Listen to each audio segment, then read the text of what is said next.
A very good evening to the wonderful pillars of prosperity, my dearest postgraduates. I welcome you heartfully, cordially to the IAP-CMIC-PATS TCB Pedicon 2023.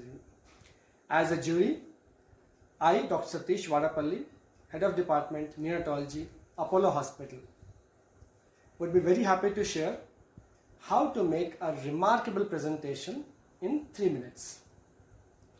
Before we go on to learn how to make a good presentation, we should know what we should not do in 3 minutes.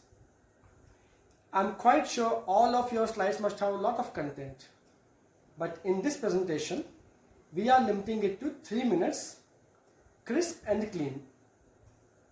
I would tell you what should not be done. First, don't read the boring backgrounds, we all know it. For example, you want to correlate ferritin with dengue fever. I have attached a PPT. Don't mention about dengue burden, ferritin, all these things. Come straight on to the title and your aims and objectives.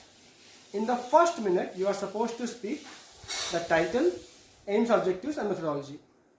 Second minute, you are going to focus more on what you have done as a clinician, collected data and what you found, the results, the chi-square tests, the AUROCs and the relevant, most important findings. You may have tens of findings in your study, which is very extensive.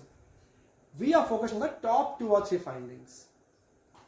After you have described well your results in crisp and clean 3 slides, go on to mention your conclusion. In conclusion, don't repeat the whole thing. In conclusion, repeat or emphasize on the take-home message. So based on this study, I recommend that ferritin should be done in every dengue patient to understand the severity. With these don'ts, now we move on to understand what should we do. Can a cheap investigation like serum ferritin help us identify how severe dengue can be? Hi, I am Dr. Satish, postgraduate from Apollo Hospital. Under the guidance of Dr. Satish, have conducted a study on 100 subjects in Apollo Hospital during the last 1 year to understand the predictability or the prognostic value of serum ferritin in predicting the severity of dengue severity. For this study, we have taken 100 patients and done serum ferritin on day 1 and day 4 of life.